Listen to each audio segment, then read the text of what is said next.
এই যে বল এই তো পানি চলে এই যে পিউর বল এই যে বল ওই 44 জিতবেন করতেন 35 রান এটা হলো মারনের দোষ আজ বাড়ি দিলে আসতে পারি দিচ্ছে না একটু জোর বাড়ি দিতি।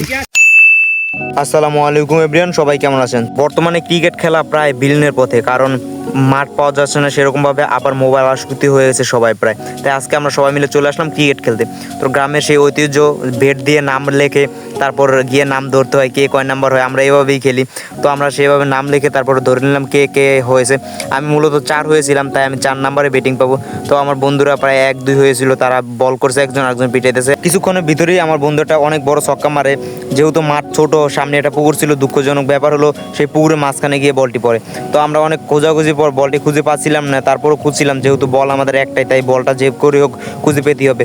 তো শেষ পর্যন্ত আমার এক ভাই গিয়ে খুঁজে বলটা পেয়ে গেল। বলটা পেয়ে অনেক খুশি হয়ে গেল, যেটা আপনার ভিডিওর প্রথমেই দেখতে পেরেছেন যে কীভাবে বলটা পেয়ে আমার ভাই খুশি হয়েছিল।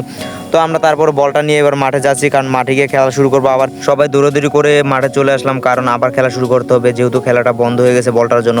তো বলটা নিয়ে আমরা মাঠে এসে যে যার মতো সবাই ফিল্ডিং খাড়াইতেছে, আমিও আমার মতো ফিল্ডিং খাড়াইতেছিলাম। এদিকে ব্যাটিংও দেখি ব্যাট নিয়ে একদম গাছের কাছে যাচ্ছে, যেহেতু আমার স্টাম্পই ছিল আমাদের গাছ, তাই গাছের কাছে গিয়ে ব্যাট নিয়ে রেডি হচ্ছিল। এদিকে বলারও দেখি প্রায় প্রস্তুত বল করার জন্য। বলার এদিকে ফিল্ডারগুলো খুব সুন্দরভাবে সাজিয়ে নিয়ে তারপর বল করবে।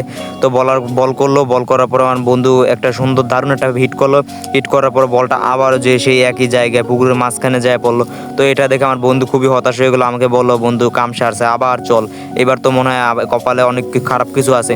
তো আমি আমার বন্ধু সবাইকে নিয়ে চলে যাচ্ছিলাম। তো বড় ভাই এদিকে দেখি কচুরিগুলো উঠে হইতেছে, যে এখানে নাকি পড়ছে। বড় ভাই দেখলো, তো আমরা বললাম যে এদিকে না, হয়তো ওপারে পড়তে পারে, ওই দিকে পড়তে পারে। তো আমার বন্ধু আর আমার আরেকটা বন্ধু দুইজনে মিলে একটা বাস নিয়ে যায় ওই পারে গিয়ে তারা ওই দিক থেকে নামার চিন্তা ভাবনা করতেছে। তো এদিকে আসার পর আমার বন্ধু বলো দে আমার কাছে দে, আমি যেহেতু মারছি তো আমি গিয়ে নিয়ে আসি। তো আমার বন্ধু দিয়ে পুকুরে আস্তে আস্তে চলে যাচ্ছে মাঝখানে। এটা দেখে আমি বললাম সাবধানে দেখে যাস, এখন যে সাপের উপদ্রব, যদি একটা কামড় দিয়ে দেয় তোমাকে তাহলে তোমার জীবন শেষ। আমাদের এই জায়গা থেকে হসপিটালে যেতে প্রায় 20 কিলোমিটার মতো রাস্তা, এটা যেতে যেতে তুমি নাই হয়ে যাবে। তাই বন্ধু বলে আচ্ছা সমস্যা নেই, আমি সাবধানে দেখবো। আমাদের গ্রামের অঞ্চলে যেই মাঠগুলো আসলে এরকমই হয়, মাঠ আসলে পাওয়া যায় না। যাই হোক, আমরা একটা বাগানে বল খেতে চলছি, তারপর বাগানের সামনে একটা পুকুরে মানে কিছুক্ষণ পরপরই বল চলে এসেছে। খুব দুঃখজনক ব্যাপার এটা। তো তারপর আমার বন্ধু খোঁজাখুঁজির পর বলটা পেয়ে গেল। বলটা নিয়ে আমরা উপরে গিয়ে সবাই গবেষণা করলাম যে এই বল ওদিকে যাওয়া থেকে কীভাবে রক্ষা করা যায়, কারণ এদিকে চারোদিকে পুকুর, সামনে একটা মাঠের মানে বাগানের মধ্যে আমরা মূলত বলগুলো খেলতেছি। কারণ বন্ধু বললো যে এদিকে যদি নেট দেওয়া যায় বা জাল দেওয়া যায় তাহলে মনে হয় বলগুলো আটকানো সম্ভব। কারণ বন্ধুর কথা শুনে আমরা সবাই বললাম আচ্ছা তাহলে সবাই টাকা উঠে এদিকে একটা নেটের ব্যবস্থা করা যাক, যেহেতু প্রতিদিনই বল খেলবো। তো আজকের ব্লগটা এই পর্যন্ত। যদি ব্লগটা ভালো লেগে থাকে চ্যানেলটা সাবস্ক্রাইব করে দেবেন এবং ফেসবুক থেকে দেখলে পেজটা ফলো করে দিন।